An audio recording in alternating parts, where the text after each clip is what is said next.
and welcome back to the Sibling STEM Show. Here, memorization is a crime. And today's topic is about intrusive sets. So, why don't you start? So, what are sets?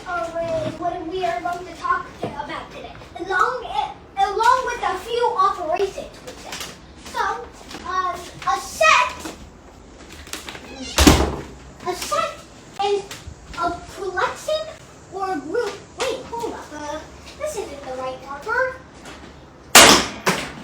Anyway, so a set is a collection or group of elements. All right. Let's take some examples. So why don't we take maybe a triangle? Maybe a triangle. Okay. What is the next example? Square. Ew. Interesting choice. Circle. And a rhombus. Rhombus. Ooh. So, what can we name the set?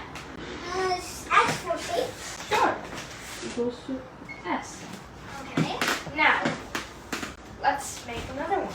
Let's name B for what? Black. Sure.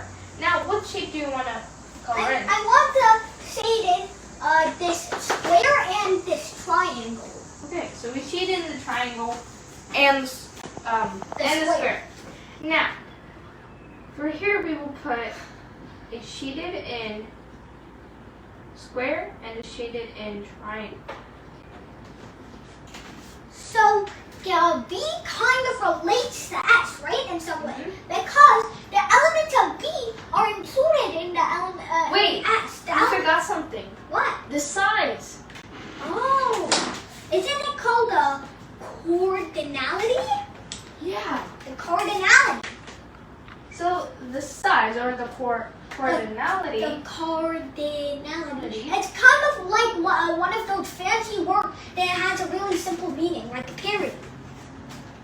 So the size or the coordinality of it is 4 because There are 4 elements. 4 elements inside the brass, The set the S. curly The S. brackets. Yeah.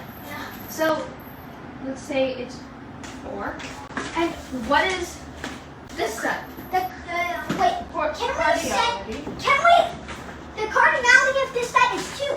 But in some way, can we relate this set to the set S? Because they have the same, this set is, consists of the same elements as this one. Just with a little less. So S? No. Wait. Maybe it kind of extracts a little group and takes it for itself. So the square, the shaded in square, belongs to the B and S. Is that right? Yeah. Yeah, But it what's is. weird is the triangle also belongs to B and S. So can we relate to a B to S using some symbol or something? Yeah. Okay. I think that it would be like this because a B is actually a subset of S. So it would be like a less than or equal to sign, but it's Kind of like it's curved. Yeah, kind of like a curve. So these are I believe that these are the basics, but I think that it has to do with something empty, something hollow. I'm thinking of one shape. That's a short. Oh, that's a Greek letter that I don't remember the name of. What did that mean? Empty set. Oh my gosh, it's the empty set.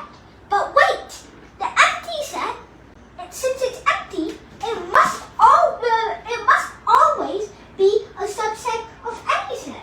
Isn't that right? Yep. And the empty set is also self-explanatory in its own sense. It's nothing Brackets. in the 2 center. brackets with nothing in the middle. Yep, nothing. So It's kind of like if you made an earth, but it was hollow, a So cardboard. let's say we use 3. Does 3 belong to S? No, I don't see any 3 there. So we will cross it off like that. There we go. And wait, if 3 doesn't belong to S, since B is a subset of S, 3 cannot belong to B either. So can we we write it like this. Huh. Alright, on to our next lesson. Okay, so our next part of our lesson, isn't this the part 2, the final part? Yep. Okay. Intersection and union. Okay. I'll have the honor of writing this. Intersections and unions. I just learned how to write this ampersand recently. You like it, Mr. Cameraman? Okay. So, anyways, what is an intersection? Wait, before we say that, what is the symbol for it? Well, I think it's like a giant N or something. You sure? Yeah, I mean, I'm pretty sure it would be a giant N or a U turned upside down. Alright, and the union for it?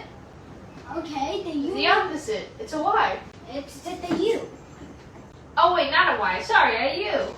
My mistake. Wait, I'm in union? Oh gosh. Yeah, you are. Okay.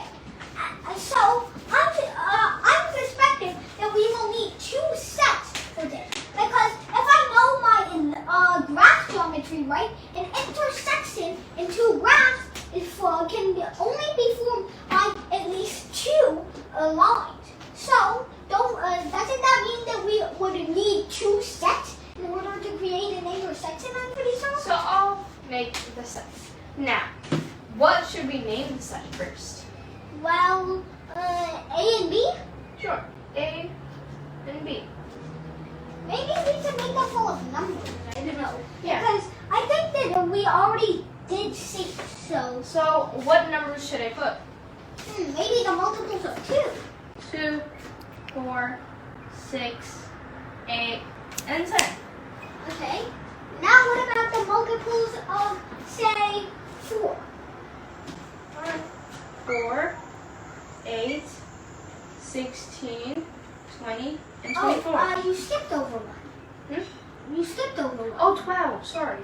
12, 16, 20. Now let's stop there. Okay, so what is the intersection? Wait, I know in intersection and graph geometry, the intersection is a point that satisfies both two equations.